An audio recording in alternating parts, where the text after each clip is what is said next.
Hey there guys, alright, today we are back with some more geography now. This time we are on to Honduras.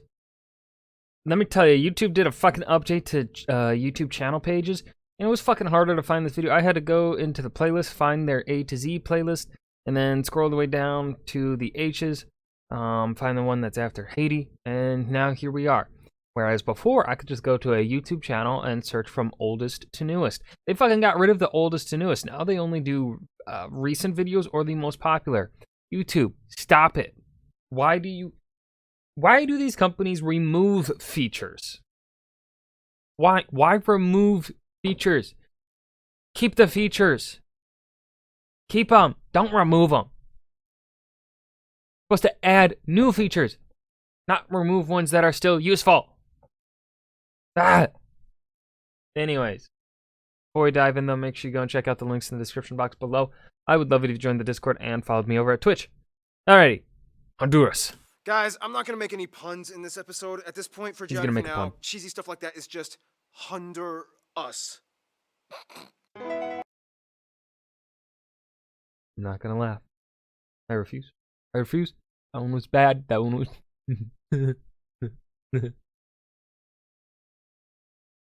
Now, cheesy stuff like that is just Honduras. It's time to learn geography now! Hey everybody, I'm your host Barbie. Central America is a little tricky because on the surface, it looks like opening up a bag of potato chips. When you first look in, they all look like potato chips. But then when you inspect them a little closer, you realize some are a little bigger, some are a little crispier, some are burned, some have a little bit of green. And that's my job, to eat potato chips. What are we talking about? Bum bum bum.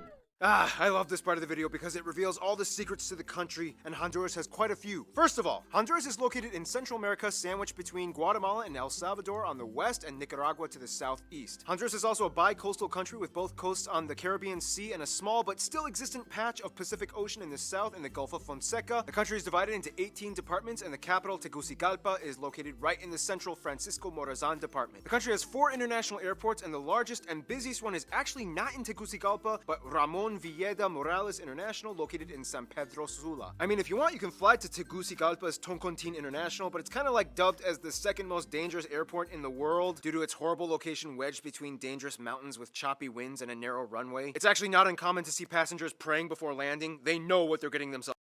Fuck that. No, I already hate... Heights scare me. So, I've never been on a plane either.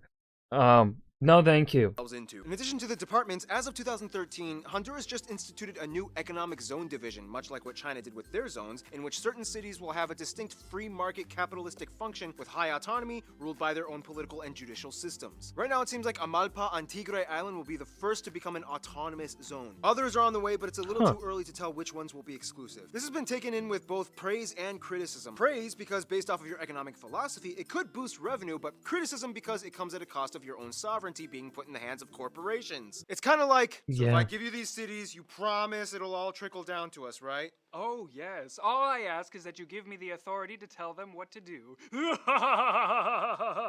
are you laughing like that? I still don't like the way you're laughing. But at least I made money! Besides all that, Honduras... Yeah, most of the time, I don't think they really even... You'll... For the first few years, yeah, I'll give it to you. You'll see an increase in money, but then as time goes on, that money does not trickle down, baby. It's trickle-down economics proven for decades now that it doesn't fucking work, that the money does not trickle down. Otherwise, Amazon employees would be the best paid employees in the world, and they fucking aren't. They also wouldn't have to be pissing in bottles, either, if trickle-down economics actually worked. Yeah.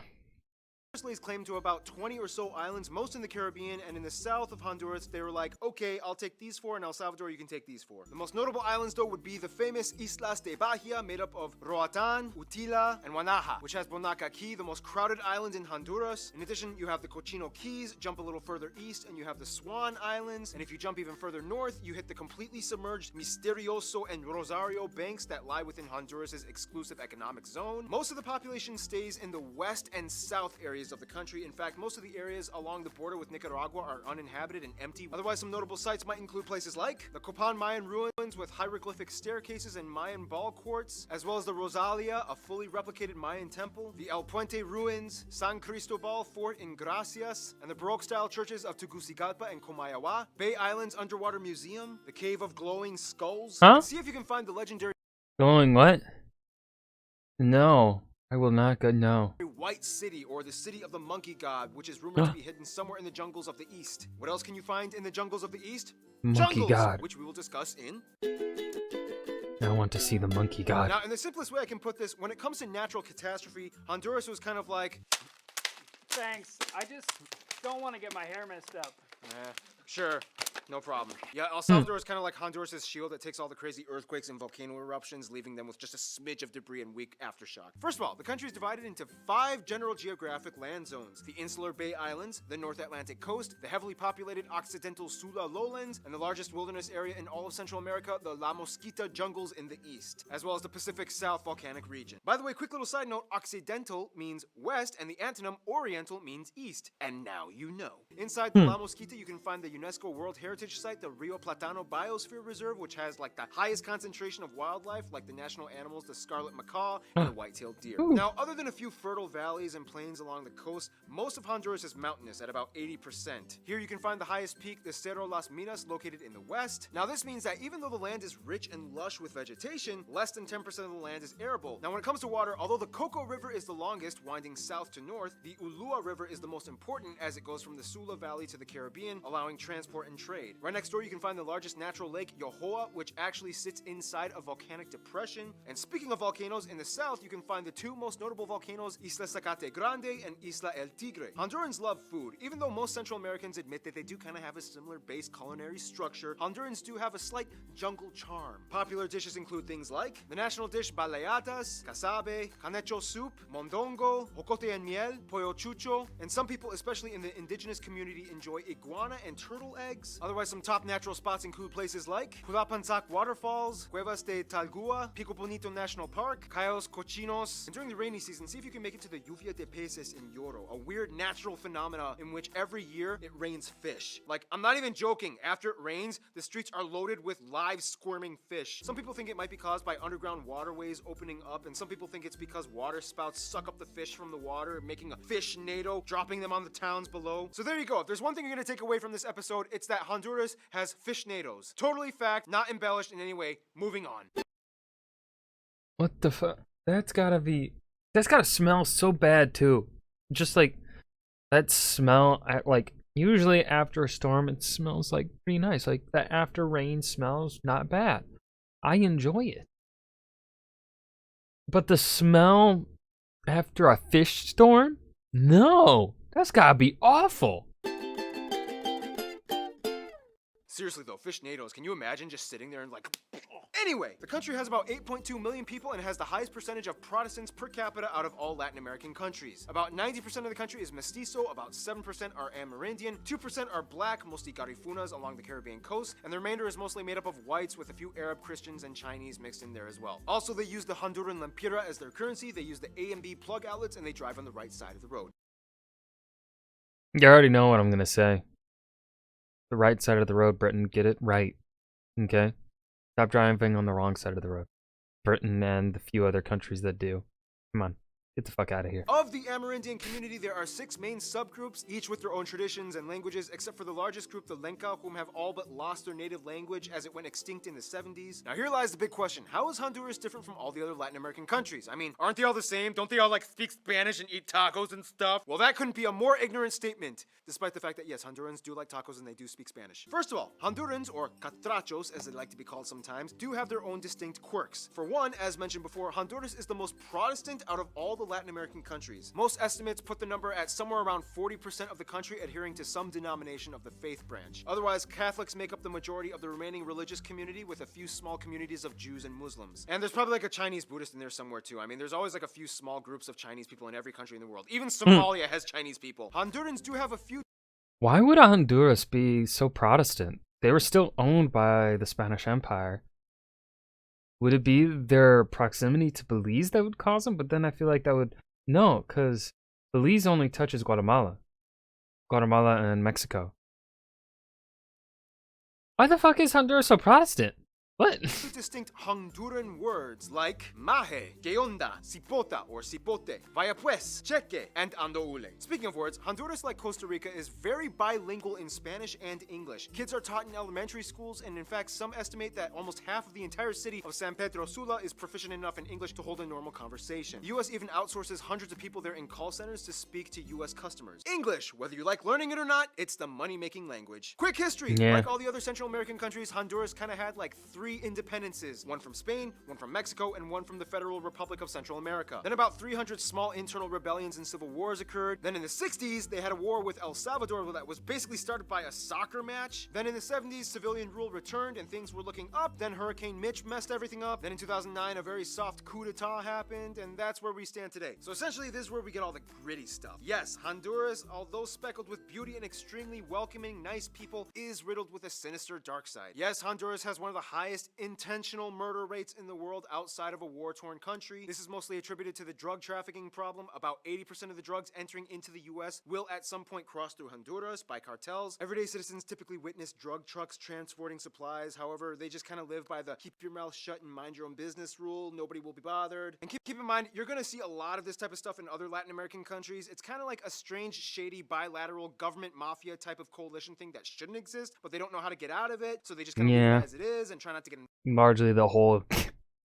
it's been around for so long now at this point that it's damn near impossible for them to get it out of their system, really. Like the cartels just have gotten, they essentially have generational wealth from either if their family have been in control of the cartel for a long time, or just like, you know, cartel has been long standing for a while. You can't get rid of them because they've been around for so long now that like the cartel essentially has to be behind the whole idea for renovating the country. So yeah, can't really get rid of them because they probably have the police on their payroll. Involved, but then a new government comes up and rises and tries to get involved and then just causes more trouble. It's like nobody can win.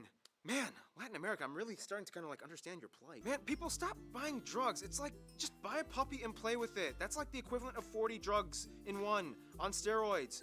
Quote me on that. Anyway, some notable people of Honduran descent throughout history might include national heroes Francisco Morazan and Lempira, Sir Salvador Moncada, Roberto Sosa, America Ferrera, Guillermo Anderson, Polache, Luis Moncada, David Suazo, and activist Berta Caceres. And now we reach Honduras' diplomacy, but before we do, let me just emphasize this one thing. Do not call Hondurans Mexicans, okay? Moving on. I feel like that applies to all Central American countries. Now, if Central America was a family, Honduras would kind of be like the street-smart middle brother that always pays rent even though you have no idea where he works, and he has like a little twitch in his eye because he's trying to suppress all of the baggage that he covers up by singing karaoke every night. Wow, that was an extensive description. First of all, Yeah, it was, Barbie. You're getting a bit specific there. You good, bro? Honduras is one of the 20 countries that recognizes Taiwan's statehood over the People's Republic of China. Like Guatemala, Taiwan holds tight to Honduras as it is one of their largest supporters in trade and diplomacy. The US is not only the largest business partner, but also 1 out of every 10 Hondurans in the world live in the US, with New Orleans housing the largest community. This in return provides a portion of remittance money that gets sent back to relatives. Colombia is like the cool cousin across the sea that they look up to, and they like Cuba because they send a lot of doctors. Cuba, you're always sending doctors to everybody. You're like a doctor vending machine, dispensing doctors, Dr. Pepper! Now, when it comes to the best friends, though, almost all you Honduran geography peeps that I talked to have told me that Guatemala was your number 1, whereas El Salvador and Nicaragua were a very close second place. Hondurans admire Guatemala's culture, and they're a little envious that they get all of the cool Mayan stuff. They have open border policies, and many people from both countries end up marrying each other. El Salvador and Nicaragua are kind of like the 2 troublesome younger fraternal twin brothers that sometimes cause them a little bit of a headache, but in the end, they turn on the karaoke machine and sing together. In conclusion, if Central America was the Brady Bunch, Honduras would totally be Jan, the mild-mannered but internally angsty middle child, with fishnados. Stay tuned! Hungary is coming up next. Going back to Europe for the next episode. Okay. Well, that was Geography Now, Honduras. I hope you guys enjoyed. Remember to hit that like button and subscribe for more. And I will see you guys in the next video. Peace.